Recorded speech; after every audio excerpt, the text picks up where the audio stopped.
ایک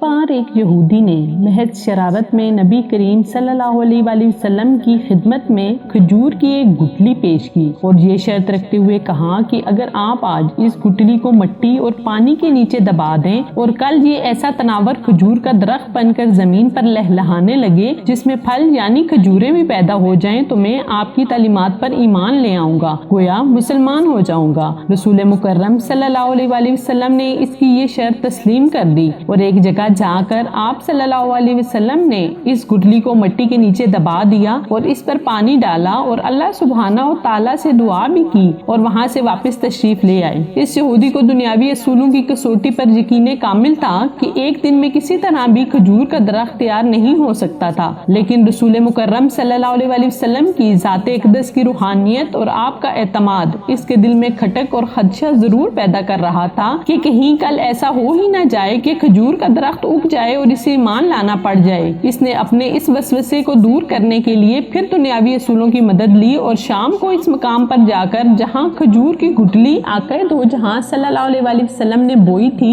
اس کو وہاں سے نکال لیا اور خوش خوش واپس آ گیا کہ اب کھجور کا نکلنا تو درکنار، کھجور کے درخت کا نکلنا ہی محال ہے، لیکن وہ نہیں جانتا تھا کہ جب معاملہ اللہ سبحانہ و تعالیٰ اور اس کے رسول صلی اللہ علیہ وآلہ وسلم کے درمیان ہو تو دنیاوی اسباب بے معنی ہو جاتے ہیں۔ اگلے دن آقا دو جہان صلی اللہ علیہ وآلہ وسلم اور یہودی مقام مقررہ پر پہنچے تو وہ یہودی یہ دیکھ کر حیران رہ گیا کہ وہاں ایک تناور درخت کھجور کے گچھوں سے لدا کھڑا ہے۔ اس یہودی نے جب اس کی کھجور کو کھایا تو اس میں گٹلی نہیں تھی، تو اس کے منہ سے بے اختیار نکلا، اس کی گٹلی کہاں ہے؟ اس موقع پر رسول صلی اللہ علیہ وآلہ وسلم نے ارشاد فرمایا کہ گٹلی تو تم نے کل شام ہی نکال لی تھی، اس لیے گٹلی تو کھجور میں نہیں ہے، البتہ تمہاری خواہش کے مطابق کھجور کا درخت اور کھجور موجود ہے۔ کہا جاتا ہے کہ وہ یہودی اللہ سبحانہ و تعالیٰ کے اذن سے رسول اللہ صلی اللہ علیہ وآلہ وسلم کے اس معجزے کو دیکھ کر مسلمان ہو گیا۔ اس واقعہ کے بعد آج تک بغیر گٹلی والی معجزاتی کھجور مدینہ منورہ میں خوب اگتی ہے، دکانوں پر فروخت بھی ہوتی ہے۔ اس کھجور کا اصل نام